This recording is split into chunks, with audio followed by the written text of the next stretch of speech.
A German officer, young and in full battle gear, stood alongside, a bullhorn in one hand, a lit cigarette in the other.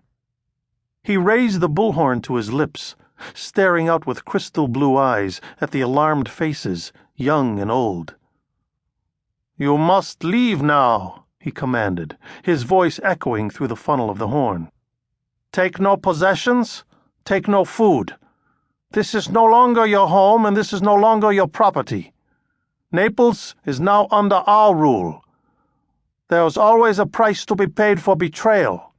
This is yours." He saw the old woman out of the corner of his right eye. She walked with a hobble as she rushed out of the back of the house, her arms wrapped around a 3-foot statue of the Virgin Mary. She was dressed in black, with a hand-knit black shawl draped across her shoulders, her long strands of hair, white as an afternoon cloud, rolled and held in place by rows of thick pins.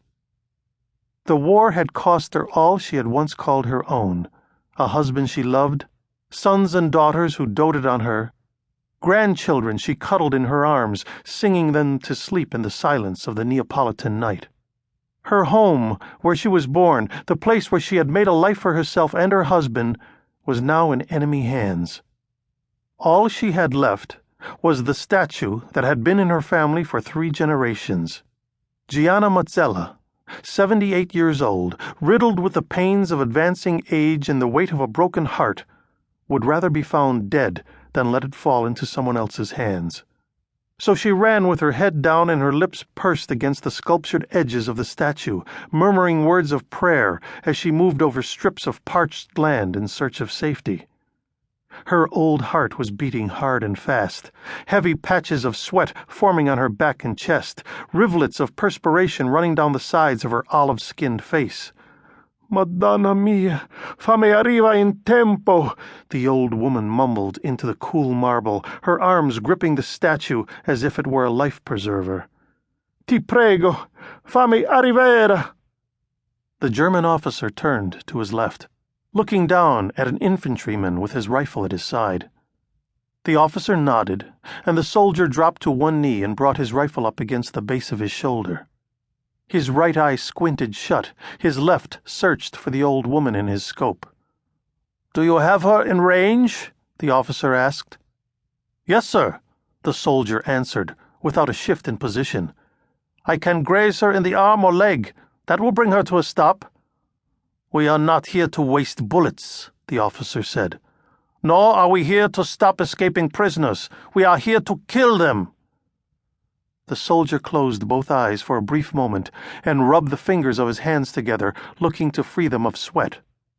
"I have the head shot, sir," he said softly. "Then take it," the officer told him. The young soldier gave the trigger a gentle squeeze, the mild recoil jolting him slightly. He opened both eyes and brought his rifle back against his chest. He saw the old woman spread out, face down across a dry patch of dirt, lower limbs still twitching, blood oozing out of a large gaping wound in her temple, the religious statue next to her, inches beyond her grasp. "Well done," the officer said, turning away from the soldier. "Perhaps now the rest of these Italians will realize it doesn't pay to ignore our orders."